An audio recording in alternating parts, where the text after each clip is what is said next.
እቺ በመንግስት የምትፈለግ በህግ ተጠርጣሪ የሆነች ሴት ደረቴን ነፍቼ በኢትዮጵያ አየር መንገድ ነው የወጣሁት ማለቷን ተከትሎ አይ ቲንክ ባለችበት ቦታም በሞኖፖሊ በኢንተርፖል ማምጣት ይቻላል። መንግስት ይሄ ትኩረት አድርጎ መስራት አለበት። ካልሆነ ደግሞ ዛሬ ይዛ ያለችውን የኢትዮጵያኖችን ሀብት ለወጣቶቹ ለስራ አጦቹ 1 ሚሊዮን ዩሮ ነው ይዞ የገባው አይሪሽ እና ንብረቱን ይጠብቃል። 1 ሚሊዮን ዩሮ ነው ይዞ የገቡት ጊዜ እሷ ተናግራለች። ቀኑንም ጥሩ የሚሆን መጥፎ አንድን ወንጀለኛ ለመደገፍ የሚኬድበት ርቀት ግን ትክክል ነው ብዬ ፈጽሞ አላምንም። የመጀመሪያው ነገር በረከት ገበሬዋ ከመጀመሪያ አመጣጧ እስካሁን ያለችበት የመጣችበትን አካሄድ ስናየው ኢትዮጵያ ውስጥ ጥቅም በምታገኝበትና ተጠያቂ ባልሆነችበት ሰዓት ላይ ደጋፊ የሆነች ብዙ ነገር ስትለን የነበረች ሰው ዛሬ ወንጀለኛ ሆነሻል አይደለም እማጣራው ነገር አለ ስትባል በዚህ ልክ ያዙኝ ልቀቁኝ ማለቷ ተገቢ ነው በሚል ፈጽሞ እምነት የለኝም።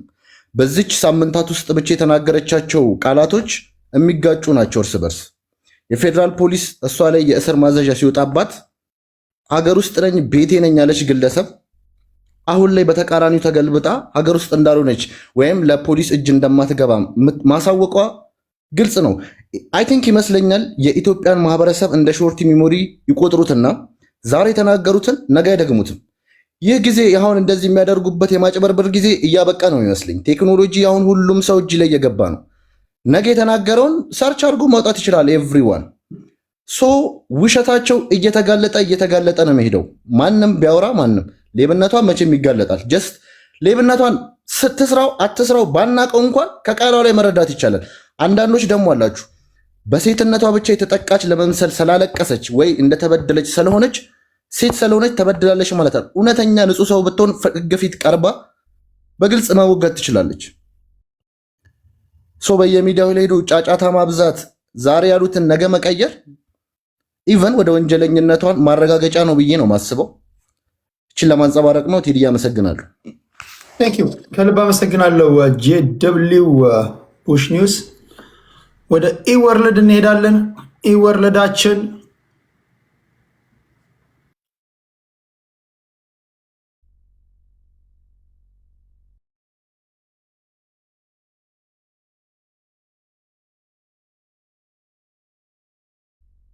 እዚህ ላለን ሰዎች ይብዛም ይነስ ለምንሳተፍም ለኢትዮጵያ ሕዝብም እዚህ በጣም ከ2 ነጥብ ምናምን ሺህ ሰው ላለው አንድ ነገር ልበል። በረከት ጋር በተገናኘ አንደኛው እሷ የክሪሚናል ጀስቲስ የፍርድ ቤት ስርዓቱን ስናየው የኢትዮጵያ ሕዝብም ሁላችንም ማወቅ አለብን። አራት አለ። አንደኛው ፍርድ ቤት ነው። እኔን ፍርድ ቤት ይለቀኛል ያለችው። ሁለተኛው ፖሊስ ነው አፍሬንድ የሚባለው ይዞ የሚያመጣው ይይዘኛል፣ ፍርድ ቤቱ ግን ይለቃል ያለችው። ሶስተኛው ማያ ቤት ነው ማረም እስር ቤት እዛ ኢትዮጵያ የሚባለው አሜሪካም አለ። አራተኛው ህዝብ ነው የምንለው እኛ በፖለቲካ አሁን የምናውቀው እዛ ህዝብ መርጦ እንኳን ህዝብ እንዳልመረጠው እንደ ኬሪየር እንደ ሙያ ስራ አድርጎ የሚጫወትበት ህዝብ አለ። አሁን እያንዳንዱ ምን ይላል እያልኩ በረከት ላይ አላስረዝምም፣ ግን ፍርድ ቤቱ ለቋታል። በተደጋጋሚ ተይዤ ፖሊስም እንግዲህ ቼክ ኤንድ ባላንስ የሚባለው ሃንድስ ኦፍ የሚባል ድሮ የቆየ አሜሪካን ሀገር ሃንድስ ኦፍ ብሎት አንዱ አንዱን አይጠይቅም። ስለዚህ እስር ቤቱ እንደፈለገ ይገርፋል፣ ፖሊስ እንደፈለገ ያደርጋል የሚባል ነበር ድሮ ፕሪሚቲቭ። አሁን ብልጽግና ምናምን የሚጠቀመው ይሄ ፕሪሚቲቭ ነው። ቼክ ኤንድ ባላንስ አለው ነው። በቼክ ኤንድ ባላንስ ፍርድ ቤት ለቋታል። ያኛው ያስራል፣ መብት ነው። ምርመራ አልጨረስኩም ምን አላልኩም ይላል፣ መብቱ ነው። ይሄ መንግስት አካል ነውና የክሪሚናል ጀስቲስ አካል ነውና እና ያንን ተማምና ቅድም እንዳነሳችሁ ያንን እንኳን የሚከለክለው የሚያግደው በኢትዮጵያ አየር መንገድ ፍርድ ቤቱ ለምን ያስካት ስለሚለው ለቀቀው። ወጣች፣ የመንቀሳቀስ መብቷን ተጠቀመች። ቅርብ ጊዜ እዚህ አሜሪካን ነበረች፣ እኔ አላገኘኋትም። ያገኙ ጓደኞቼ ቅርብ ጊዜ አሜሪካን ሀገር የሆነ ቦታ የሰው ፕራይቬሲ አግኝቻታለሁ በቅርብ 1 ወር ሳይሞላ እና ሄደች። የመንቀሳቀስ መብቷን የፌዴራል ፖሊስ ወንትድ ናት ብሎ ያወጣላትን ሴት እሱ አንድ የመንግስት ተቋም በሚሰጠው ሰርቪስ ተጠቅማ ስትወጣ መብቷ ነው እያልከን ያለው? እሱን ፍርድ ቤቱ ለቋታል። በቀኑ እስከምትመጣ ድረስ ለቋታል። ፖሊስ አሁን አንድ ተረት አለ ኦሮሚያ ውስጥም ደቡብ ወላይታ ሁሉ ላይ ይወራል። ውሻው እኔ ሰውን ከውሻ ጋር አላነጻጽርም። ከባድ አዎ ወጥ ውሻው ሐሙስ ሌባው ሰርቆ አጥንቱን በልቶ ምናምን ሌባውን ከለቀቀ በኋላ ዓርብ ይጮሃል አሉ። ያውቁታል እኮ ያውቁታል። ስትሄድም ስትወጣም ያውቁታልና ፍርድ ቤቱ ስለለቀቃት ፖሊስ ምንም ማድረግ ምን ልትወጣ ነው ብሎ መያዝ ይችል ነበረ። ያንን አሁን ምን ይላሉ እንግዲህ ቅድም አንተ መወቀስ አለብም ሌሎቹ መወቀስ አለባቸው። ቀን የሚያወጣው አለና ቀን ሲያወጣው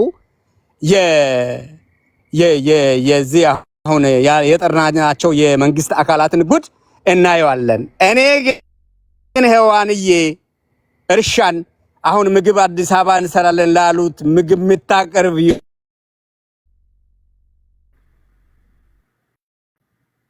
ባለሽበት ፈጣሪ ይጠብቅሽ ነው። እህታችን ቅድም 200,000 ያሉት 1 ሚሊዮን ዩሮ ነው ይዞ የገባው አይሪሽ እና ንብረቱን ይጠብቃል። 1 ሚሊዮን ዩሮ ነው ይዞ የገቡት ጊዜ እሷ ተናግራለች። ቀኑንም ስለምናቅ እና አሁን ባለችበት ነገም እኮ እሷ 1 ሚሊዮን ዩሮ ይዞ ምናምን የሚባለው አንድ ላስተካክል። ባለፈውም ወንድሜ ያያና ጋርም ስናወራ ነበረ እዚህ በባንቴ ቤት ዘርፋ ምን ብላ መኪና አስገብ ዛሬ መኪና ትራክተር ማስገባት ቀላል ነው እንዴ? እሷ ራሷ ተከራይቼ 4,000 በሰዓት እየከፈልኩ ነው የሚሰራው ያለች ልጅ ፍራንቻይዝ መኪናዎች እኔ መኪና አለኝ ምን አለኝ ሁሉ ነገር አለኝ። እሷ የምታደርገውን ስለማቀውሱ እና እናንተ በኔ መኪና ተከራዩና ስሩ ብትል መሬት ለምን ታከራያለሽ? መሬቱን እኔ አላከራየሁትም። አንድ ጊዜ ያገኘሁትን ፍራንቻይዝ ይሄ በነገራችን ላይ ቢዝነስ አይከሰስም እኮ ልጅቱ ናት የምትከሰሰው። ቢዝነስ አሁን የተከሰሰው ቢዝነስ ነው ወይ ልጅቱ ናት? ማናት? ጠበቃዋ ነው የሚቀርበው እሷ ናት ብለን ብንከራከር አንድ የህግ አዋቂ ፖለቲካውን ይዘን ብንከራከር ቆንጆ ነገር ህዝቡ ይሰማ ነበር። ልጅቱ አሁን ቴዲን ነው ወይስ ጥፋቱን ነው ሲባል አንድ ሌላ አለ። ድርጅቱን ነው ወይስ ቴዲን ነው ሲባል አይ ቅድም ጋሽርታቸው ብሏል እሷን እናጠፋትና ገለናት ምናምን ሸኔ ገደለ ያኛው ገደለ። ስለዚህ የአሜሪካ መንግስት ገንዘብ ስጠኝ ሸኔን ይዋጋለው የሚባለው ድራማን አቁሙ ብንለው እንደ ህዝብ ማለት ነው። አቁሙ ተውት፣ አይጠቅምም ነው። ሉዝ ነው። ከአይሪሽም ጋር ያጣላል። ልጅቱንም እንትን ያል ሌሎችንም እችል ይበልናል። ልጨርስ ዲስካሪ ሌላ ኢንቨስተር እንዴት ይሰራል? እችል ልጅ እኔ ኦሮሞ ነኝ አባቴ ስሉልታ ተወልዶ ምናምን የምትለው ካልሰራች ሌላው ይሰራል ወይ? ብልጽግና ራሱ መፈተሽ አለበት ብዬ ነው ማስበው። እና ባለሽበት ሰላም ካንቺ ጋር ይሁን ነው ምለው። እኔ ብዙ ጊዜ ሳለ ኢትዮጵያ ውስጥ በግብርና መስክ ተሰማርተው የሚሰሩ መንግስት ድጋፍ የሚያደርግላቸው ባንክም ድጋፍ የሚያደርግላቸው ከሀገር ቤት ሄደው አንድም ቀን ድምፃቸው ሳይሰማ እንደው አንደኛው አናን የሚባለው ሰይፉ ላይ ቀረበ። በጣም ብዙ አሉ እኮ። ለምንድነው እሷ እንደዚህ በዚህ ደረጃ አጀንዳ ምትሆን? ጎዳት እኮ ትራስት ዳለማ የሚባለው የሚያጠቃ ምናምን ካልክ ሌሎች ኢንቨስተሮች ለምንድነው የማይሳደዱት? አንዳንድ ጊዜ ቢዝነስ አድሚኒስትሬሽን ወይ ቢዝነስ ለው ተምሮ ነው ሰው የሚገባው። አንዳንድ በልምድ መግባት አለና አመንኩ አለች። የትራስት ዳለማ ህዋት እኮ የተመታው ምስጢር በመናገሩ ነው።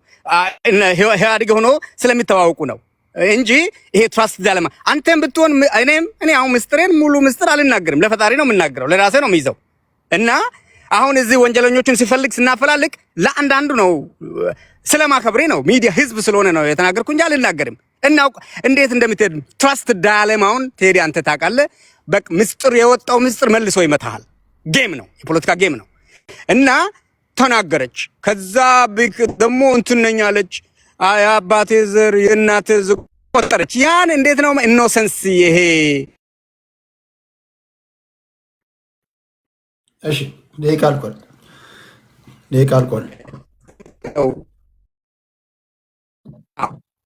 እሺ ደቂቃ አልቋል። ይሄ ለሌሎችም አንድ ዛይ ውይይቶች ምንድነው ለሌሎችም ማስተማሪያ ቢሆን አይን ገላጭ ቢሆን ነው እንጂ እንደው ዝም ብለን እንቶ ፈንቶ ምናምን ነው ብለን ማለፍ እንችል ነበር።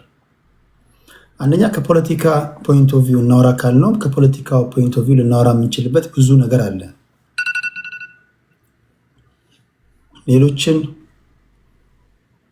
ተቋማቶች እየተሳደቡ ሌሎችን ባለስልጣናቶች አፈር ከድሜ እያበሉ ጠቅላይ ሚኒስትሩን መወድሰ ጠቅላይ ሚኒስትር የሚያቀርቡ በጣም ብዙ አሉ። በአሁኑ ሰዓት በብልጽግና ውስጥ አንዳንዶቹ የብልጽግና ደጋፊ ናቸው። አንዳንዶቹ ኢቨን የጠቅላይ ሚኒስትሩም እኮ ጠላት ናቸው። ጠቅላይ ሚኒስትሩ አሁን ቀን የሚከዳው ምናምን አብሮት አይቆሙም። አሁን ከነጋዴውም ከደላላውም ከፖለቲከኛውም አየር ባየር ነጋዴውም እያየን ያለ ነው የጠቅላይ ሚኒስትሩን ስም እንደ ይለፍ ቃል የመጠቀም ነገር። ህግ የሚባል የለም። ኢንሳ ውስጥ ማፊያ አለ። ጠቅላይ ሚኒስትር ቢሮ ማፊያ ናቸው። ፖሊስ ማፊያ ነው። ፌዴራል ሀገር መከላከያ ውስጥ ማፊያዎች አሉ ብሎ ጠቅላይ ሚኒስትሩ ግን ኤንጅል አድርጎ ወይም በሳቸው ስም ብቻ እንድናለን የሚል ተራ ከሁለተኛ ክፍል ያቋረጡ ሰዎች እንኳን ህፃናቶች እንኳን ማይጠቀሙትን የብልጣብልጥነት ነገር ነው። ይህን ግን የሚጠቀሙት አንዳንዶቹ ለጊዜው ስለጠቀማቸው ነው ወይስ ሚጢጥዬ ጭንቅላታቸው ያመነጨለችላቸው ሀሳባቸው ሆኖ ነው?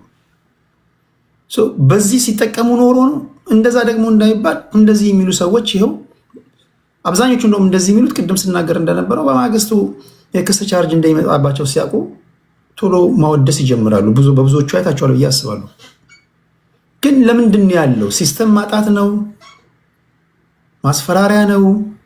ከፖለቲካ አንጻር እናውራ ካልን ማውራት እንችላለን። ከኢንቨስትመንት አኳያ ራሱ ስናውራስ እሷ ላይ የደረሰ ጥቃት ሌሎች ኢንቨስተሮች ላይ ደርሷል። እሷ ምን ስላደረገች ነው? እሷ በዚህ ደረጃ እንደውም በዚህ ባለፉት 8 ዓመታት ሌላ ሰው ካለ ልታግዙኝ ትችላላችሁ።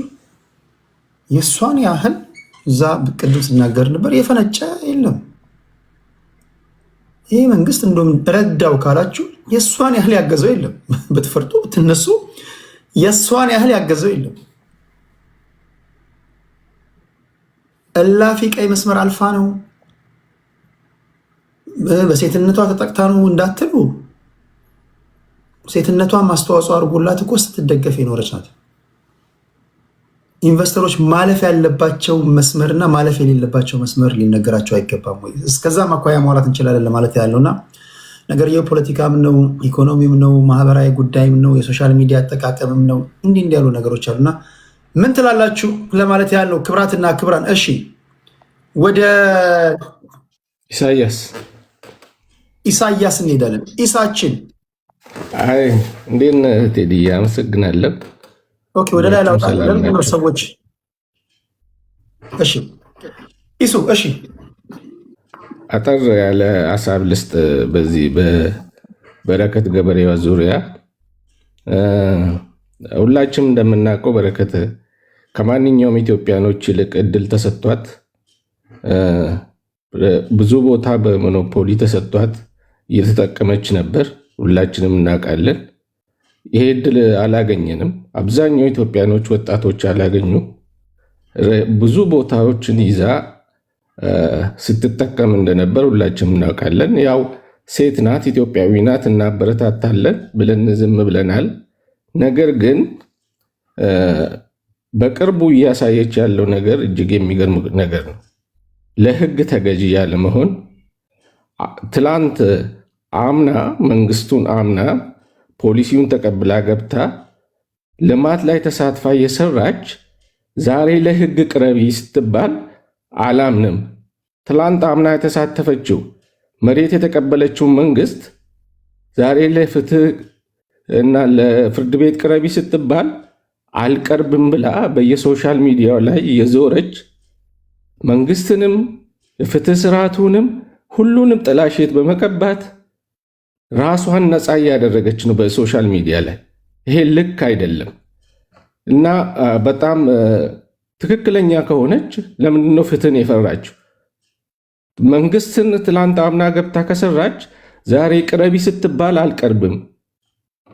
አይ ጠቅላይ ሚኒስቴሩን ከፍ እያደረጉ ስርዓቱን ግን እየከፋፈሉ ሌላ ስራ ላይ ናት። አንድ ወንጀለኛ ከሆነች ተጠርጥራለች፣ መቅረብ አለባት። አልቀርብም ካለች ደግሞ በየሶሻል ሚዲያ ላይ የሄደች ሌላ ስራ ላይ ናት አሁን እሷ። ስለዚህ ይሄ ልክ አይደለም፣ ልክ አልሰራችም። ፍትህ ስርዓቱ እኮ 100% ንጹህ ላይሆን ይችላል። ነገር ግን ገብታ ለህግ አልቀርብም ማለቷ ለምንድን ነው? ምንድን ነው ያስፈራት? ብዙ ቦታ ብዙ ልማት ስራዎች ተሰጥቷት እየሰራች ነው። እሱን እያሰራች ግን አልቀርብም ማለት ይሄ ልክ አይደለምና ይሄ መንግስት በትኩረት ማየት አለበት። ባለችበት ቦታም በሞኖፖሊ በኢንተርፖል ማምጣት ይቻላል። መንግስት ይሄ ትኩረት አድርጎ መስራት አለበት። ካልሆነ ደግሞ ዛሬ ይዛ ያለችውን የኢትዮጵያኖችን ሀብት ለወጣቶቹ ለስራ አጦቹ ሰጥቶ ማሰራት አለበት መንግስት።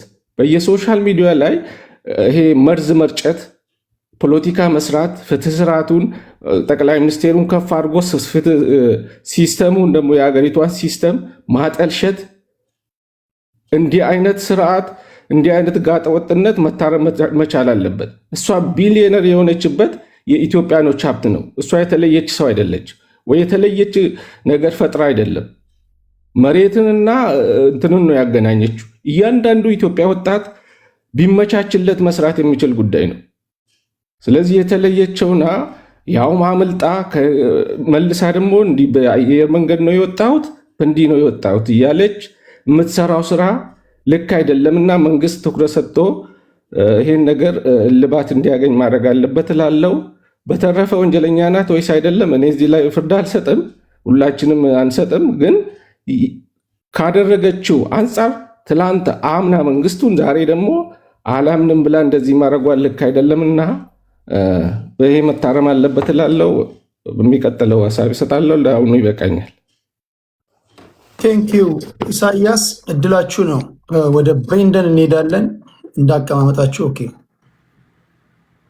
ብሬንደን አለ ያ ብሬንደን። ከዛ እግዚአብሔር አሁን እኔ ነኝ ወይስ? ኦኬ ኦኬ። ታንክ ዩ ቴዲ። ሰላም ዋላችሁ፣ እንዴት ነው? ወል አንዴ በጣም በድንገት ነው የገባሁት።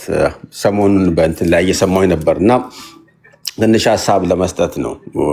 ይሄ በጣም ከባድ የሀገር እንትን ነው፣ ሸክም ነው። ባይዘወይ ትንሽ ትሬንዱን ላንሳላችሁ። ከዚህ በፊት በተለይ በነበረው ስርዓት እየቀጠለ መጣ መሆኑን ለመግለጽ ያክል ብዙ ኢንቨስተሮችን መንግስት ይስባል ይላል እና ያ መንግስት ብዙ ጊዜ ካመጣቸው በኋላ ባንክ ቤት አክሰስ ይደረግላቸዋል። በብዙ ሚሊዮኖች የሚወጣ ገንዘብን ከወሰዱ በኋላ በተሰጣቸው የማልሚያ ቦታ ወይም ኢንቨስት እንዲያደርጉ የከተማም ሊሆን ይችላል፣ የእርሻ መሬትም ሊሆን ይችላል፣ ምንም ነገር ሳይሰሩ ባዶ ቦታ እንትን እያለ የሚቀርበት ሁኔታ እና መንግስት ሀገር ለውድቀት እንትን እያለች የመጣችበት ሁኔታ ነው አለው። በዚህ አይነት ባለፈው ስርዓት ውስጥ የነበረው ለምሳሌ ትዝ ይለኛል አንድ ነገርን ለማያያዝ በቅርቡ ወደ ስንት የሚሆኑ ሰዎች በእንትን የሚጠረጠሩ ብዙ የህዝብ ገንዘብ አሰባስቦ ታስሮ እንትን ያሉበት ሁኔታ ነው አለው እና በዛ ውስጥ ከዚህ በፊት ትዝ ይላችሁ እንደሆነ በደቡብ አፍሪካ የኳስ ጨዋታ በተደረገ ጊዜ በመንግስት ሚዲያ በወቅቱም በመንግስት ሚዲያ ማስታወቂያ አውጥቶ ሰዎችን ለቱሪዝም እንወስዳለን እያሉ ብዙ ሚሊዮኖችን የሰበሰበ ሰው ወደ እንትን ሄዶ ያን በወሰደበት ቀርቶ እንትን ያላቸውን ሰዎችም አልወሰደም። መጨረሻ ያው በወቅቱ የነበረው ስርዓት ትንሽ ብልጣብልጥነት አቅም አለኝ የምለውን ለማሳየት አመጣና ትዝ ይለኛል 37 ሚሊዮን ነው በወቅቱ፣ በጣም ከባድ ገንዘብ ነበርና ከዛ ተመልሶ ትንሽ 3 ዓመት ፍርድና የሆነ ብቻ ቀልድ የሆነ እንትኖች ያለፈበት ሁኔታ ነበርና ያ ሰው አሁን በነበሩት ውስጥ አለ ማለት በጣም የሚገርም ነገር ነው። አሁን ባለፈው ከተያዙ ስንት ከሚሆኑትና አሁን ከዚህ ጋር ተያይዞ ያለ ነገር ለማሳየት ያህል ነው። አሁን ያለው ስርዓት አሳ ሲበላሽ ከጭንቅላት ነው እንደሚባለው አሁን ያለው የገባንበትን ይሄ የኮራፕሽን ችግር መቆጣጠር የማይችልና ሀገሪቷ ያለውን የሌሎች ምስቅልቅሎችን መቆጣጠር የማይችል መሆኑን ወይም ራሱም ሰዶ ለዚህ የዳረገ መሆኑን እናቅበት እንትኖች አሉ። ለምሳሌ መጀመሪያዎቹ አካባቢዎች ብዙ ነገሮች በግርግር ሰዎች በሚሄዱበት ጊዜ በግርግር በሚደገፍበት ወቅት አይታችሁ እንደሆነ ጠቅላይ ሚኒስትሩ እንደፈለጋችሁ የያዛችሁትን እንዲያርጉ ዝረፉ የሚል ያህል ወጃ ታውጆ ከዛ በኋላ የነበረው አውቶማቲካሊ ይሄ እንግዲህ አንድ ሀገር ሊኖር የሚችለው ስትሬት ሌቨል ብሮድካስት የሚባሉ ሲስተሞች እንዳሉ ፖሊስን በትክክል ህግ ካለ ህግን ማስፈጸም የሚገባው ኃይል ነው። ያ ኃይል ሙሉ በሙሉ ወደ ሌብነት የተቀየረበት ሁኔታ ነው።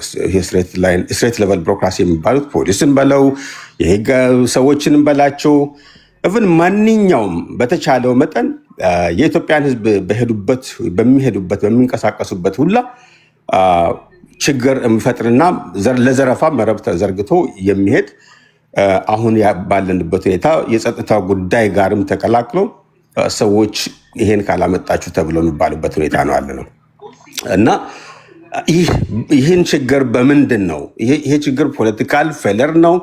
ይህ የፖለቲካ እውቀት የማነስ ነው። ሀገሪቷን የማስተዳደር የኢኮኖሚ እውቀት የማነስ ነው። ኢኮኖሚና ፖለቲካን አመጣጥኖ አቻችሎ የመሄድ አቅም ማነስ ነው። እንዳለ ሀገሪቷ ያለችበት ሁኔታ ወዴት ነው የሚወስደን የምለው በጣም አስቸጋሪ ነው የሚሆነው እና እኔ አንድ ግለሰብ እንትን ያለችዋን ማድረግ በጣም ከባድ ነው። ግን ሀገሪቷ ያለችበት ራሱ አሁን ያለችበት ፒላሩ ፉሊ ኮራፕት ነው። ፉሊ ኮራፕት የሆነውን ምናልባት ይሄን እንትን የሚል ሀገሪቷን አሁን ያለችበትን ሁኔታ ከዚህ እንዴት ማውጣት ይችላለሁ የሚል ማቀድ የሚችል ስርዓት ካለው መጀመሪያ ኮንቴን ማድረግ ያለበት መሆንና እንትን ማድረግ እቅድ አውጥቶ ይሄንን ራሱን ማጥራት ያለበት መሆኑ ምንም ጥያቄ ከግምትም ውስጥ የሚገባ አይደለም። ሌላው ሰዎች አሁን እንዳልካቸው የምንጠለጠሉባቸውን ነገሮች ቀደም እንዳልኩ በተለይ ይሄ ስትሬት ላይን ህግን የሚያስከበር ህግ የሚከበርባት ሀገር ሰዎች በህግ የሚተዳደሩባት ሀገር ከመሆን አልፎ በሰዎች ይሉንታ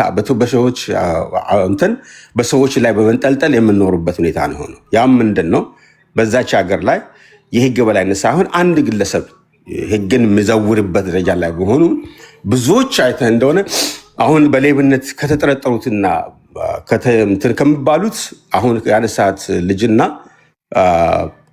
ከዚህ በፊትም አንድ ለጠቅላይ ሚኒስትሩ እኔ እሞትለታለሁ የሚል ነው። አሁን በአስሮቹ ነው 9 ሰዎች 98 ሚሊዮን ኦር ቢሊዮን በሚለው ውስጥ ያሉትና እነዚህ ነገሮች ሲሆኑ የህግ እንትኖች ማይቀፍ የማይከበርባትና በህግ መፈራት የማይፈራበት ሀገር ከሆነ መልጠልጠያ የሚሆነው እንደ ህግ ራሳቸውን የቆጠሩና የህግን እንትን የያዙ ሰዎች መሆናቸው ነው። ለዚህ ሁሌ ጠቅላይ ሚኒስትሩ የስርቆት አውተንቲኬሽን ማግኛ አይነት አድርጎ የሚቀርቡበት ሁኔታ ነው አለው እና ሰርቲፋይ ራሳቸውን የሚያደርጉበት ሁኔታ በጣም አስቸጋሪ ነው። ስለዚህ እኔ አንዲት ግለሰብን ብቻ እንዲያደርገን የምናስብ ከሆነ በጣም አስቸጋሪ። የመንግስት ሰራተኞች ምንድን ነው እየሰሩ ያሉት? ክልሎች ላይ የምንሰማው ነገር ምንድን ነው? እያንዳንዱ ከቀበሌ እስከ ገጠር ያለው ያለበት ሁኔታ ምንድን ነው የሚለው ነገር ነው ማየት አለ። ቶታሊ ዲስ ሾውስ ምንድን ነው የሚያሳየን? ቶታሊ ፖለቲካሊ ፌል ያደረግን መሆናችን ነው የሚያሳየው። ፌል ካደረግንበት መውጣት እንችላለን። ስ አግሬሲቭ የሆነ ስርዓት ካለ በጣም እንትን የሚል ካለ ራሱን በማጥራት ማመን የሚችል ካለ መውጣት ይችል ነበር። ግን እንደዚህ አይነት ነገር የለም። በፊት በነበረው ትዝ ይለኛል ኮራፕሽን አለ። ኮራፕሽን ብኖርም አጫጭር የሆኑ እንትኖች ግምገማዎች ሊመጡ ይችላሉ እና ሰዎች በጣም ደፍሮ ሌብነትን በመደበቅ እንጂ በግልጽ ኦፊሻሊ የሚሆንበት ሁኔታ አይኖርም ነበርና አሁን ያለንበት ግን ያም የለም። ሀገር የሚመራበት ይሄ ነው የሚለው መሪህና ፕሪንስፕል የለውም። ስለሌለ የሚሄዱት ባገኙት አጋጣሚ ሌብነትን እያስፋፉ ጥቅማቸውን እያስከበሩ የመሄድ ጉዳይ ነው። ከላይ እስከታች ይሄ መዋቅር ነው ያለው እና እነዚህ ሰዎች በደንብ ውስጥ አዋቂ የሆነች ልጅ ካወቀች በኋላ ከሀገር ወጥቻለሁ ብላለች። ከሀገር ወጣችበት ምንም ኔትወርክ ምንም ጥያቄ የለው። ያንን አብሮ ያለ የበላ ሊያስወጣት እንደሚችል ምንም ጥያቄ የለውም እና አሳሳቢ ነው የሀገራችን ሁኔታ አለበት። በነገራችን ላይ በዚህ አጋጣሚ የኢትዮጵያ አየር መንገድ መንግስታት በተቀየሩ ቁጥር የማይቀየር እንደ አትሌቶቻችን እንደ አረንጓዴ ወርቅ እንደ ቡናችን እንደ ቆዳ ሌጦ እንደ አይናችን ብለን የምንጠብቀው የምንወደው ይህ ተቋም እቺ በመንግስት የምትፈለግ በህግ ተጠርጣሪ የሆነች ሴት ደረቴን ነፍቼ በኢትዮጵያ አየር መንገድ ነው የወጣሁት ማለቷን ተከትሎ አይ ቲንክ መግለጫ ያወጣል የሚል እምነት አለኝ። ምክንያቱም በተቋማት መካከል ራሱ ጥርጣሬ እንዲፈጠር ነው ያደረገችው። የቀላል ነገር አይደለም። የፌዴራል ፖሊስ አንድ በኩል ህዝቡን ፈልጉልኝ ከባድ ወንጀል ምጠረጥራት ናት ይላል። እሷ በኢትዮጵያ አየር መንገድ ነው የወጣሁት ትላለች። በኢትዮጵያ አየር መንገድ እንዳልወጣች ግልጽ ነው። አንደርስታንድ ግን ማንም ያውቃል። ግን ለስሙን ስለመጥቀሷ ብቻ ማለት ነው ይህን ተቋም የወንጀለኛ ተባባሪ አስመስላ ለማቅረብ ለሞከረችበት ጥረቷ አይ ቲንክ አየር መንገዱ መግለጫ የሚያወጣ ይመስለኛል። ብሬንዳን እናመሰግናለን። ዘበርን እንስማና ወደ ፖለቲካ አይነት ጉዳዮች እንመለሳለን። ቴዳ እንኳን ደህና ቆየ ወንድም አለም፣ እድሉ ስለሰጠኸኝ በጣም አመሰግናለሁ። እህታችን ለምን በዚህ ልክ አጀንዳ መሆን እንደፈለገች እኔ እስካሁን ባብሰለስለው ላገኘው አልቻልኩም። እንዴት ነው የሆነን ሰው አይኑን በጨው አጥቦ ከአንድ ሁለቴ መጥቶ ይህን ያክል ጅላጅል እኛን እንዴት እንደቆጠረችን። በነገራችን ላይ ይህ ትልቅ ንቀት ነው ለኢትዮጵያ ሕዝብ ጠቅላላው፣ ለደጋፊውም ለሚቃወመውም ትልቅ ንቀት ነው ያሳየችው። እኔ ባለፈም ሞግቻለሁ። ልጅቷ ሀገር ውስጥ የለችም ወጥታለች። ካልሆነን ደግሞ የራሷ የሆነ የሚጠብቃት ኃይል አለኝ ብላ እያወራች ነው። አንድ ሀገር ላይ ሁለት መንግስት አለ ማለት ነው ወይ ብዬ ስከራከር የነበረው ለዚህ ነው። ወደ ሌላው ነጥብ ቴዲዬ፣ አንዳንዴ ምንድን ነው መሰል የፈለገ ብትቋሰል የሰውን የግለሰብን ይሄ ፐርሰናል ነገር አውጥተህ ሚዲያ ላይ ሰምተኸው አልሰማኸው አላቅም። ዮኒ ማኛ ወንድማችን ጭንቅላት በሽተኛ ነኝና 500,000 ብር ስጪኝ ብዬ ሰጠሁት። ነውር ነገር ማለት ከአንድ ከትልቅ ሰው የማይጠበቅ በጣም የወረደ ነገር። እንደው ከባለፈው ዛሬ ላይ ወርዳ ዘግጣን ያገኘዋት ነውር ነው። ቢሆን እንኳን ለወንድሟን ያደረገችውና ብታልፈው ነገር አዎ፣ ቃል በቃል ቪዲዮ መላክ ይቻላል። 500,000 ብር አሳከምኩ ምናምን ማትለው ነገር የለም። እና ለብሽሽቅ ባትመጣ ለሷ በነገራችን ላይ አንድም ከኔ ጋር የጣላችበት እንትን ከኔ ጋር የጻጻፈችው እኮ አለ። አስፈላጊ ከሆነ ማሳያቸዋለሁ። እኔ እንደዚህ አይነት ነገር አታነካክኝ ስላት ሶሻል ሚዲያ ላይ የሀገሬ ልጅ ነህ፣ አጋንንት ቤት ጠንቋይ ቤት ሄዳለች ተብዬ ስሜ ጠፍቷል፣ የሚያውቁኝ ሰዎች ስሜን እያጠፉ ነው፣ ስሜን አስዳልኝ በሚል ነው አንደኛው ግጭታችን ይነሱ።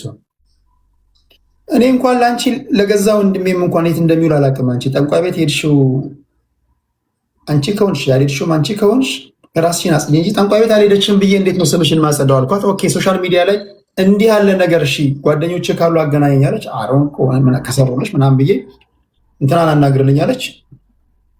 ሴትዮዋ ጠንቋይ ቤት ሄደሻል ተብሎ የራሷ መጀመሪያ ከይዙ የተነሳው ከጋዜጠኛ አብይ ይልማ ጋር ነው።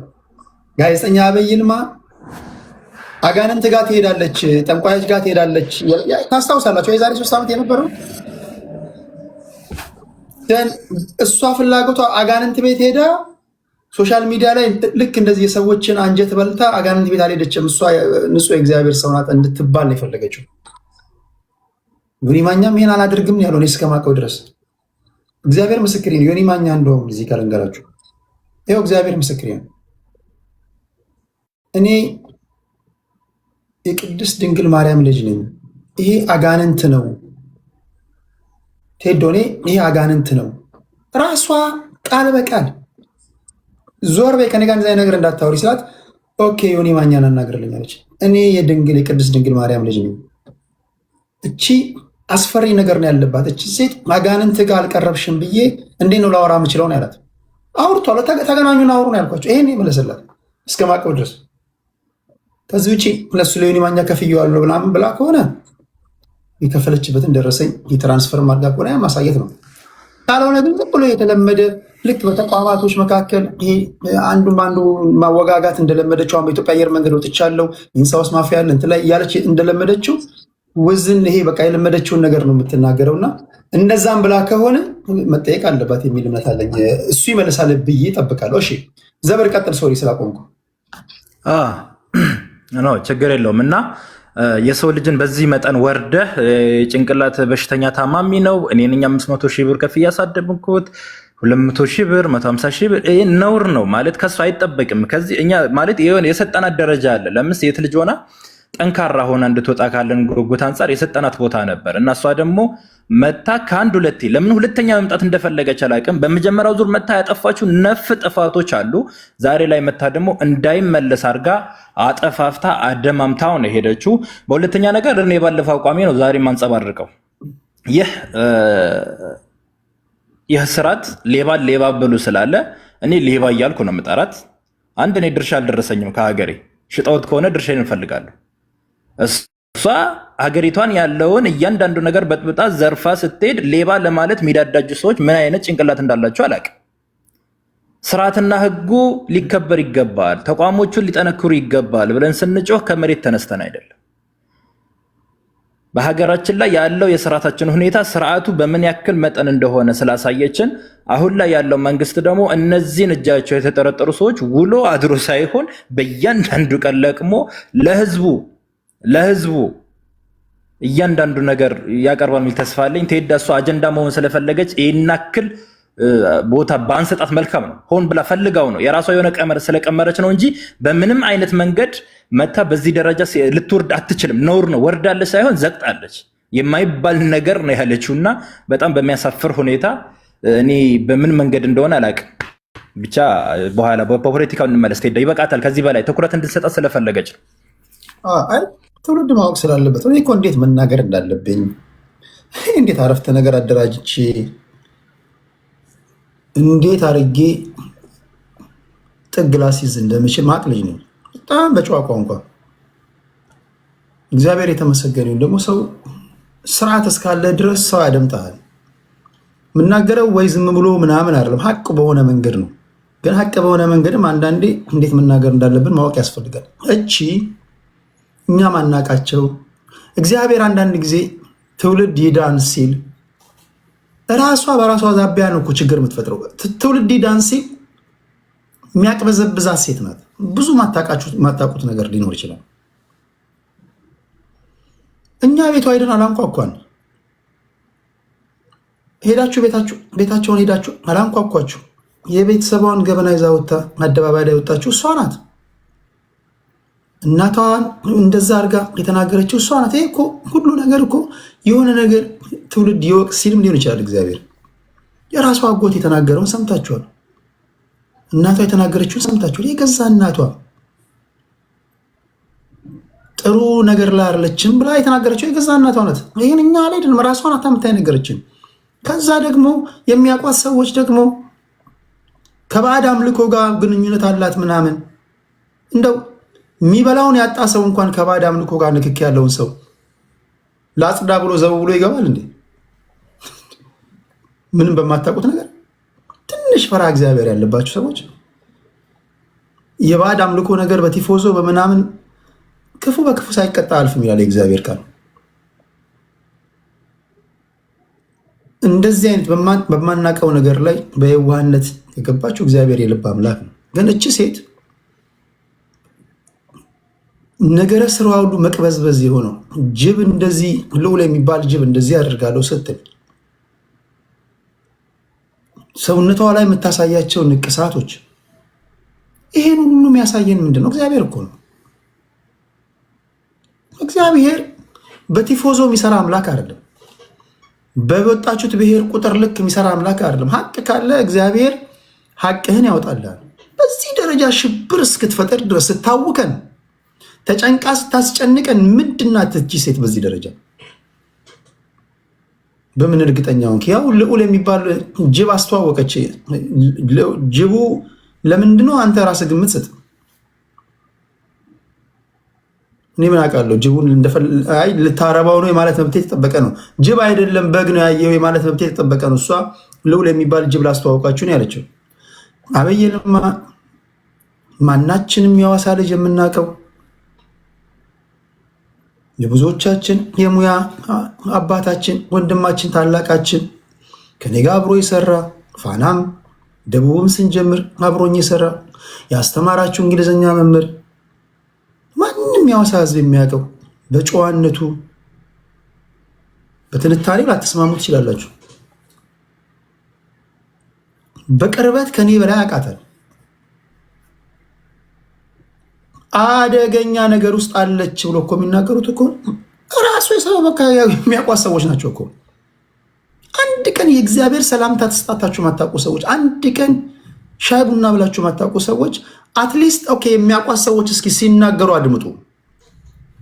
እኔ እኮ በጣም አንዳንዶቻችሁ ምን እንደሚያስፈነጥዛችሁ አላውቅም። አታውቁማትም እኮ ሶሻል ሚዲያ ላይ ነው የምታውቋት። የሆነ ሆኖ ትውልድ መማር ካለበት ግን በሰከነ መንገድ በስርዓት። ይህም ክስ የመጣው ራሱ ፖሊስ ያዛት ራሱ ነገረን ወይ ዲያስፖራው ከሷት አይደለም። የሆነ እንቅስቃሴዎች እንደነበሩ አውቃለሁ። የተጨበረበሩ ሰዎች ኦርጋናይዝድ ሆነው ሊከሷት እየተዘጋጁ ነበር። ማስፈራራቶች ነበሩ። ቤተሰቦች በእሷ ምክንያት በሽተኛ ሆነው አልጋ ላይ የተኙ ሀብት ንብረታቸውን ያጡ በጣም ብዙ ኢትዮጵያውያኖች አሉ። በጣም ብዙ ኢትዮጵያውያኖች አሉ። ልክ በአራጣ ስም ተበድረው ቤት ከቤት ንብረቶቻቸው ያፈናቀለቻቸው በጣም ብዙ አሉ። ድፍን የሐዋሳ ሕዝብ እኮ ያውቃል። ስለዚህ እንዲህ የምስኪኖችን እንባ እግዚአብሔር የሚያይ ይመስለኛል። ምን ቀለም ብንቀባባ ምን ንግግራችን ቢያምር እግዚአብሔር ሰው አይደለም፣ እንደዛ አይደለም የሚሸወደው። እቺ ሴት በዚህ ደረጃ ስታተራምስ ምንድን ነው? እኔ አሁን ብዙ ነገር እንደመረምር ነው እያደረገኝ ያለው። ለማንኛውም የጥልቁን ዓለም ጉዳይ ለመንፈሳዊ ሰዎች ልተው፣ የወንጀሉን ጉዳይ ለፍርድ ቤት ልተው። ራሷ ከተናገረችው ንግግር በመነሳት እናወራ ለማለት ያለው ለዛ ነው። ሌሎቻችሁ ብታደምጡ ይሻላል። ብሬንደን ውስጥ ነው ውጭ ነው? ብሬንደን ኮመንት አረግ አለሁ እያለኝ ነው። ግን እሺ ወደ የመጨረሻ ሰው ወደ ዋንጋሪ ሊሄድና ወደ ፖለቲካዊ ነክ ጉዳዮች እንሄዳለን። ሰላም ቴዶ እሰማለሁ። አንዳንዶቻችሁ ጥሩ ነገር ያደረጋችሁ መስሏችሁ ነው የምነግራችሁ። እግዚአብሔርን ደስ በማያሳይ ነገር ላይ ስትሳተፉ እንዳትገኙ ጥንቃቄ አድርጉ። ምንም አታውቁም። እሺ ቀጥል ዋንጋሪ የመጨረሻ፣ ከዛ ወደ ፖለቲካችን እንሄዳለን። እንግዲህ በመጀመሪያ ዳውን ስዩሜ በሚል ነው የሚጀምረው። ስዩሜ ያው ጎበዝ ልጅ ነው። ለእናት ሀገሩ ብዙ ታግሏል። እኔ ስለአንተ ባደረገው ንግግር እንደተሳሳተ ነው የምቆጥረው። አይ ቲንክ ይቅርታም ይጠይቃል ብዬ ተስፋ አደርጋለሁ። ያን ዲዘርቭ አታደርግም። ለእናት ሀገርህ ታግለሃል። በተለይ የዲቤት ካልቸር፣ ይሄ የውይይት ካልቸር በጣም ፈጽሞ በአካል ቢገናኙ ሊጠፋፉ የሚችሉ ኃይሎችን በአንድ ገበታ ላይ አስቀምጠህ በሀሳባቸውን እንዲገልጹ የማድረግ ነው ያየሁብህ። ብዙ ዓመት አይቻለሁ ካንተ። ይሄንን እንዲያውም አድገህ በዚህ የምርጫ ክርክር ወቅት የአንተ ቤት ከፍ ብሎ ነበር ማየት የምፈልገው። ይህ የከልቸር ችግር አለብን፣ የውይይት ከልቸር አለብን። ስዩሜም እንግዲህ አንዳንድ ጊዜ ያው ሚዲያ ላይ ስትቆይ ከድካምም ሊሆን ይችላል፣ ወይም ደግሞ የአንተን ንግግር ያየበት መነጽር ሊሆን ይችላል። ግን ፈጽሞ ዲዘርቭ የማታደርገውን ስም ሰጥቷል። አይ ቲንክ ለዛ ዳውን ብያለሁ። ግን ንግግሬ ሳይሆን አንድ ማወቅ ያለባቸው አሁንም ነገም ወደፊት የማደርገው ኢቨን የመንግስት ሰዎች እንኳን ማትፈቅዱትን ሁሉም ድምፆች መሰማት አለባቸው የሚል አቋም አለኝ። ከእናንተ የተለየ ሀሳብ እንዲንሸራሸር ማድረግ እንደ ወንጀል ሊቆጠር አይገባም። መሰልጠን አለባቸው ደጋፊዎች ራሳቸው። አሁን እሱ ለምን እነ ልደቱን ያቀርባል? ለምን እነ ጀዋር፣ ለምን ሌሎቹ ዲያስፖራዎች ሚዲያውን ተጠቀሙ? መጥተው መከራከር ነዋ። ይሄ ነው እሱ አሁን ትንሽ እንትን ያደረገው። አንደርስታንድ ልጁ አልለመደም፣ አላወቀም። እሱ የሚመስለው እንደ ኤኮ ቻምበር አንድ አይነት ድምፅ ብቻ ነው መሆን ያለበት። የነ ልደቱ የነ ምናምን መቅረብ እንደ ሀገር አፍራሽነት ነው ያየው። እንደውም ሲሆን ይሄ ነው መሆን ያለበት። እነዚህ ሰዎች እኮ ሲሆን ሀሳባቸውን ነው ዲባንክ ማድረግ ያለበት ተገኝታ ያሉበት ቦታ ላይ እና ንግግሬን ወይም ትንታኔን ምናምን ሳይሆን ለምን እነ ልደቱ ሕዝቅኤል ጋቢሳ እና ጀዋር መሐመድ የትብብር ለአንድነትና ለኢትዮጵያ የሚል ሰላማዊ ሰልፍ አለ አይደል? በዛ አስመልክቶ ጠቅላይ ሚኒስትሩም ደብዳቤ ጽፈናል ባሉበት ሰዓት እናንተ ገብታችሁ ጥያቄ ጠይቃችሁ ሰዓት ማለት ነው። ለምን የአየር ሰዓት ከቨር የሰጣቸው ቴዲ ሐዋሳ ነው የሚለው? ይሄ የሻዕቢያ ተላላኪነት ነው የሚለኝ። ለዛ ነው። እሺ እኔም ያችን ድምዳሜ ነው የተቃወምኩት። የሻዕቢያ ተላላኪ የሚለውን ድምዳሜ ዲዘርቭ አታደርግም። ግን በተለያየ መንገድ ሁለታችሁም ለእናት ሀገራችሁ እንደምትለፉ ግን መሰክራለሁ። የፈለገ ቢሆን ያ ድምዳሜ ግን በጣም ስህተት ነው። ይሄንን ዳውን ላለሁ ይህንን ያው አትሊስት አንተን ላስቀምጥ ብዬ ነው። ግን እርግጠኛ ነኝ ሶሪ እንደምትባባሉ እርግጠኛ ነኝ። ተስፋ አደርጋለሁኝ በዚህ ደረጃ እነ ልደቱም ዋቴቨር ሁኤቨር አንተ ባዋህያቸው ቁጥር ብዙ የተማረው ነገር አለ። ብዙ እኔም እኮ ተወያይቻለሁ ከአቶ ልደቱ ጋር። የተወያየሁት ግን መጽሐፉን አንብቤ ነው የተቸሁት። እድሉን ያገኘሁት ጥያቄ ለመጠየቅ እድሉን ያገኘሁት በአንተ ቤት ነው። ይሄ ይጠራል፣ ነገሮች በሂደት ይጠራሉ። ይህንን አልተለማመነውም። አንተም አይክፋህ፣ እርግጠኛ ነኝ ይቅርታ ይጠይቃል ብዬ ተስፋ አድርጋለሁ። ብዙ አትውሰደው ብዬ አስባለሁ። ምክንያቱም አንዳንድ የባህል ልውውጥ የልምድ ልውውጥ ማድረግ ለእናት ሀገር ነው። ያም ዞሮም ቀረም በኦሮምኛ አንድ ተረት አለ። ናምኒ መነተ እኮ ጃሩ ጭታ ወሊን ሳሙ ይላል አባቶቻችን ሲተርቱ። ምን ማለት ነው? አንድ ቤት የሚሰራ ሰው ሳር አይሻማም የሚባል ነገር አለ። ሳር ጎላችሁ አንድ ነው ሁለታችሁንም፣ ግን በዛ ሌብል የምትደረግ ልጅ አይደለህም። እኛም እንመሰክራለን። አይ ቲንክ የምትወያዩበት እድል ሩቅ አይሆንም ብዬ ተስፋ አደርጋለሁ።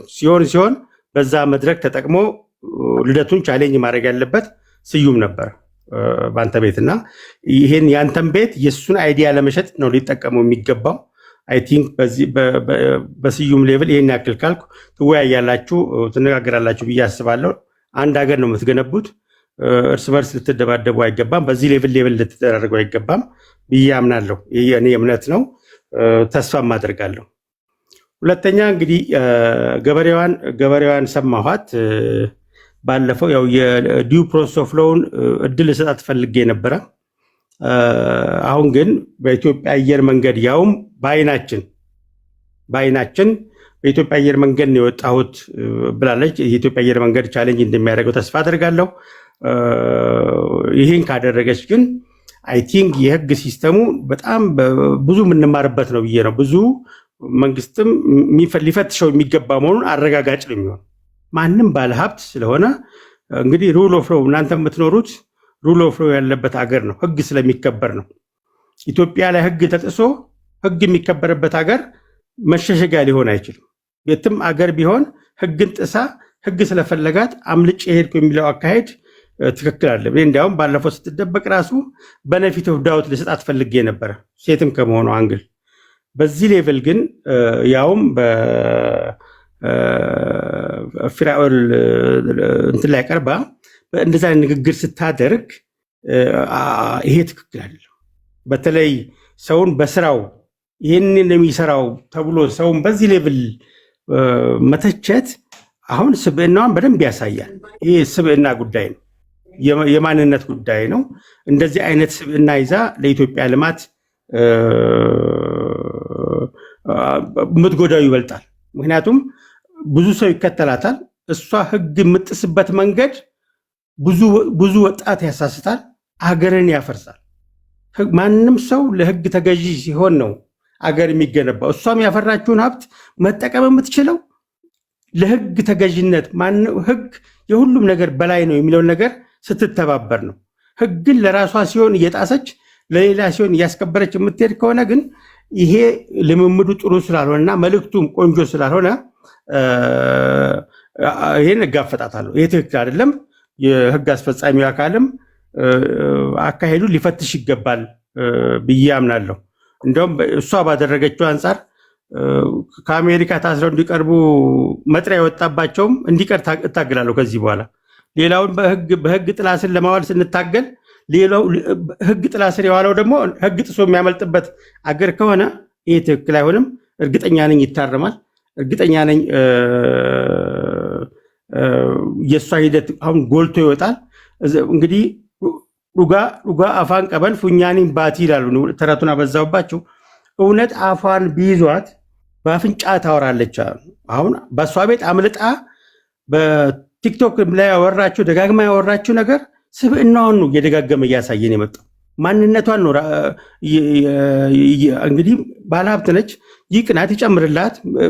ነገር ግን ሀብቷ ሀገር ለማውደም ሀብቷ ህግ እንዲጣስ ሀብቷ ወጣቶችን አእምሮ ለህግ ተገዥ እንዳይሆኑ የሚያደርግ ከሆነ ሀብቷ ቢቀር ነው የሚሻለው፣ ልማቷ ቢቀር ነው የሚሻለው። ምክንያቱም ከልማቷ ጥፋቷ ይበዛል። እሷን የሚከተላት የእሷ ሰራተኞች ብዙዎች ናቸው። እንደዚህ አይነት ታዋቂ የሆኑ ሴቶችን ወደፊት ስናመጣ ህግ አክባሪነታቸው፣ ጨዋነታቸው፣ የአገር ወዳድነታቸው ነው እንጂ የአገርን ህግ እየሰበርክ የአገርን ህግ በገንዘብ እየገዛህ ያውም በትልቁ በተቋማችን ተቋም በመገንባት ረገድ እንደ ኢትዮጵያን ኤርላይንስ የለም። በኢትዮጵያ ውስጥ ረጅም ዓመት የፈጀ የኢትዮጵያን ኢኮኖሚ የሚደጉም እንደ አይን ብሌናችን የምንመለከተው ተቋምን የህገወጥ ስራ ተባባሪ እንደሆነ አድርጋ ኢሜጅ መሳሏ በጣም ይሄም አንድ ነገር ነው። ሆኖም ከሆነ በእውነትም በዛ በቦርደር ካልወጣች በቀጥታ በኢትዮጵያን ኤርላይንስ ከወጣች ይሄ ነገር በደንብ ሊፈተሽ የሚገባበት ማስረጃን የሰጠችው ራሷ ቀባጠረች። ዝም ብትል ይሻላትም ነበር። በዚህ ሌቭል አድርጋ ከሆነ ሁላችንም የምንታገላት ይሆናል። አይ ቲንክ በራሷን ያጋለጠችው ራሷን የተከላከለች መስሏት ጥይት ነው ያቀበለችው የሚል መልእክት ነው ማስተላለፍ ፈልገው። አንተ ግን በእውነት አድንቄ ያለው በአንድ በኩል ይህን ሁላ ሚስጥር እያወቅ በተቻለ መጠን በጣም በጨዋ ሆነ ሪዘርቭ ሆነ ነገሮችን ለማቅረብ ሞክራል። ሲገፋብን አሁን የዘረገፍከው ዛሬ የዘረገፍከውን ቀደም ብለቱ ቢሆነስ ዛሬ የዘረገፍከውን ቀደም ብለ ዘርግፈው ቢሆን ኖሮ ሰዎች ብዙ ይማሩበት ነበረ። ግን ጨዋነትን አይቼበታለሁ። ይሄ ትልቅነት ነው፣ አርቆ አስተዋይነት ነው። አይክፋ ሰዎች ትንሽ ነገር በሰሩ ቁጥር አንተ ላይ ድንጋይ በወረወሩ ቁጥር የሚያሳየው እንግዲህ ወንዝ ዳር ያለ ብርቱካን ፍሬ ያለውና ፍሬ ያለው ላይ ነው ድንጋይ የሚወረወረው። ብዙ ጊዜ ፍሬ የሌለው ላይ ድንጋይ አይወረወርም። ፍሬ ወርውሬ ድንጋይ ፍሬ አተርፍበታለሁ የምትለው ላይ ነውና ከዛም ከዚህም ድንጋይ ቢወረወር ዛሬ ያደረግከው ስብዕና ባለፈው እንኳን ይሄን ዛሬ የተናገርከውን አልተናገርከው፣ ሪዘርቭ አድርገን የተናገርከውና ይሄ ጨዋነት ነው። እንደዚህ ነው ማስተማር። ቱ ቢ ኦነስት እኔም ራሴ በነፊት ኦፍ ዘ ዳውት ልሰጣት ፈልጌ ነበረ።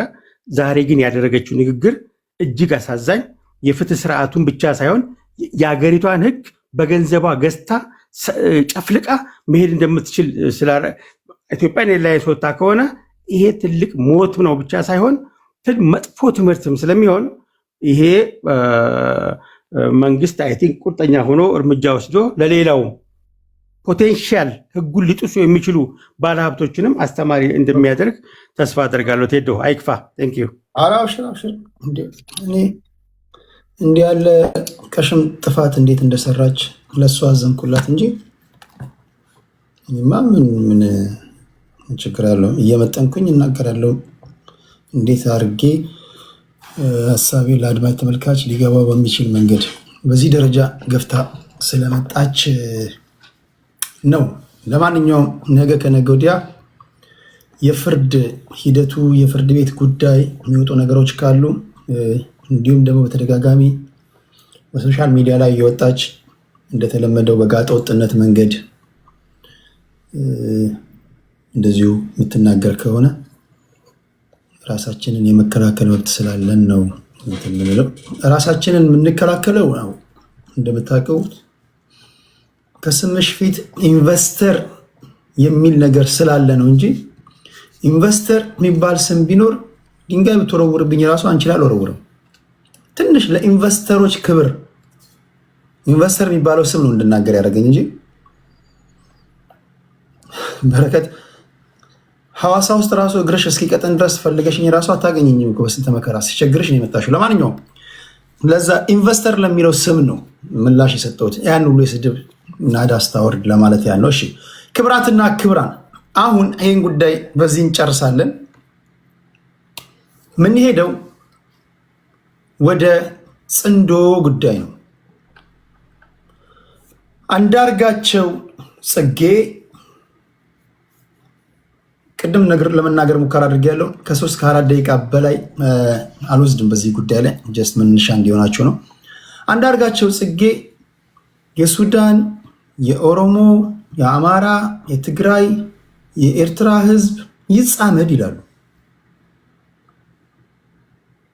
እንደኔ ደግሞ ትንታኔ ጽንዶ ጥንዶ እሺ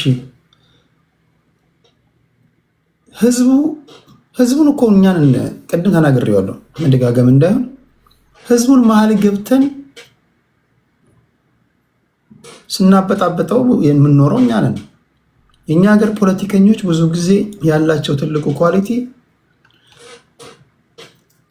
ጎራ ከፍለው ህዝብ ካስለቀሱ በኋላ ራሳቸው ሰዎች መጥተው ህዝብ ለህዝብ እናገናኝ ይላል። ፖለቲከኞች እኛ ባንኖር ህዝቡ የሚኖረው ፍቅር አጠይቁኝ። ከቃስ ዩኒቨርሲቲ ጀምሮ ከቀዳማዊ አፄ ኃይለ ሥላሴ ዩኒቨርሲቲ የዋለልኝ መኮንን ጽሁፍ ከዛ ደርግን ለምሳሌ ዋለልኝ መኮንን ራሱ እቺ ሀገር የ20 ብሔር ብሔረሰቦች ናት ይላል። ኢትዮጵያ ውስጥ ስንት ብሔር ብሔረሰቦች እንኳን እንዳለ ማቅለጅ ነው እንደምታውቁት።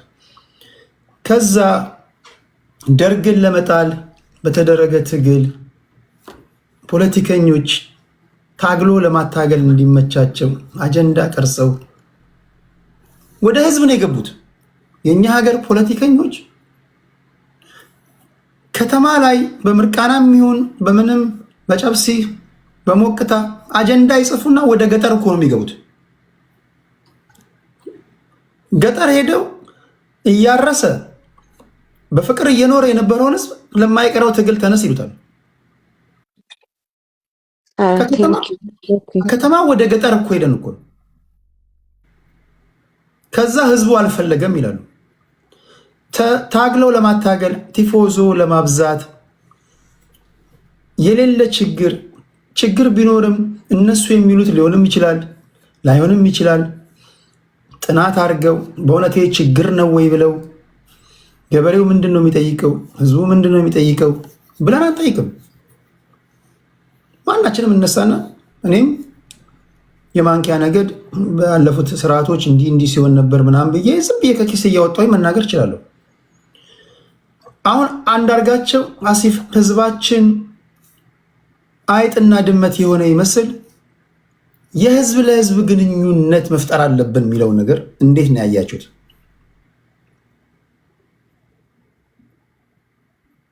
የኦሮሞ ህዝብ እኔ ወንድም አለው ባዘወይ አለው እኔ አልሻለሽ ከይ እሺ የኦሮሞ ህዝብ ፖለቲከኞች እንደምትሉት እኮ ቢሆን 20 ደቂቃ አትኖሩም እኮ 10 ደቂቃ አኖራችሁም እኮ። የአማራ ህዝብ እናንተ እንደምትሉት፣ የትግራይ ህዝብ እናንተ እንደምትሉት፣ ብሔር ብሔረሰቦች እኛ እንደምንለው ቢሆኑ ማንም እነሱን ከሚመስል ውጪ ለ10 ደቂቃ እዛ አካባቢ አይቆሙም እኮ። ሚሳለው ነገር ይሄ እንዴት ነው? እኛና እነሱ አንደኛውን አውሬ ምናምን አድርጎ የመሳል ነገር በፖለቲከኞች የኤሊት ቲዮሪ ነው የምናራምደው። አሁን አንዳርጋቸው ይህን ነው የሚናገሩት። ሲጀመር ህዝብ ለህዝብ ተጣምሮ ፖለቲካ መምራት፣ ህዝብ የሚመራው በግለሰቦች ነው። ህዝብ ለህዝብ ተጣመር፣ የሱዳን ህዝብ፣ የኢትዮጵያ ህዝብ፣ የትግራይ ህዝብ፣ የአማራ፣ የወላይታ፣ የኦሮሞ ህዝብ፣ የሶማሌም ተጣመር፣ የሱዳንም ሁሉንም ቀጠናው ላይ ያሉ ህዝቦችን ይጠራል። ኦኬ ተጣመሩ ብሎ ታዲያ ሁሉም ከተጣመረ እሱ እንደሚለው ችግሩ የት አለ? ለማለት የፈለገው ይገባቸዋል። ለማለት የፈለገው ሰውዬ በህዝቡ ተላኮ ያው ፖለቲከኞች ወይም ደግሞ ታጣቂ ቡድኖች ጥምረት እንፍጠር ነው። አሁን ጥያቄው የተናገረውን ሳይሆን መናገር ሲኖርበት ወይም መናገር እያለበት ያልተናገረውን ከግምት እናስገባና ይሄን ለመናገር ብሎ ነው ብለን አካክሰን እንስማለትና በታጣቂ ቡድኖች መካከል እናንተ እንደምትሉት ጽንዶ ቢፈጠር ለድል የሚያበቃችሁ ነገር ነው። ኦኬ ጥምረት ተፈጥሮስ በዚህ ጥምረት መዳረሻ ጎላችሁ ጋር ብትደርሱ እርግጠኞች ናችሁ? እርስ በርስ ዞራችሁ አትደባደቡም? ህዝባችን ተፈናቀለ እንዲሆነ ሀገር ፈረሰ እንዲሆነ ብለን ተነስተን ጥምረት ፈጥረን የፈጠርነው ጥምረት ከመጥፎ ወደ ባሰ መጥፎ የሚወስደን አይሆንብንም? ይሄን እንዴት አያችሁት? ለፌዴራል መንግስት ወይም ደግሞ ለብልጽግና ደጋፊዎችም ደግሞ ላነሳ የምችለው ጥያቄ እነዚህ ኃይሎች በታጣቂዎች መካከል ያው ለማለት የፈለጉት በታጣቂዎች ስትሉኝ አፋብን፣ ቲፒኤልኤፍ የሻዕቢያ ጉዳይ አለየለትም። የፌዴራል መንግስቱና የሻዕቢያ ሰዎች ንግግር ሊጀምሩ ይችላሉ የሚሉ ጭምጭምታዎች አሉ። ለጊዜው ጥምረት ውስጥ አሉ ብለን እንውሰድና ከዛ ከሱዳን ሳፍ የሚባል አለ፣ የሱዳን አርሚ ፎርስ። እነዚህ ጥምረት ቢፈጥሩ ወደ ፓወር ፖለቲክሱ ስንመጣ የፌዴራል መንግስቱ ሊቋቋማቸው ይችላል? መጨረሻው ምንድን ነው የሚሆነው? ይሄ ነው ዋነኛ የመወያያ አጀንዳችን።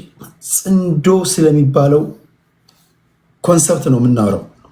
ለማንኛውም ለሰማችሁም ላልሰማችሁም አጭር የሆነችውን የአንዳርጋቸው ጽጌን ንግግር ላስደምጣችሁና ከአያና እንጀምራለን። እንደዛ ነው የሚሆነው አይደል? አያና ነው አያና አይደል?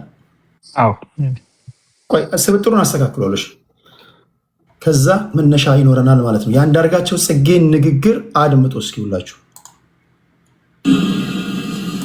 አይቻልም ከሚል ሀሳብ ትግራይ ቦርደር ላይ ያሉ የትግራይ እና የኤርትራ ማህበረሰቦች በአንድ እጅ ማጨብጨብ እንደማይቻል፣ በአንድ በሬ ማረስ እንደማይቻል ሰላም ማምጣት የምንችለው ተጣምደን ነው። እንደ ሁለት በሬ እንደ ሁለት እጆች ሆነን ነው ይሄንን ሰላም የምናመጣው።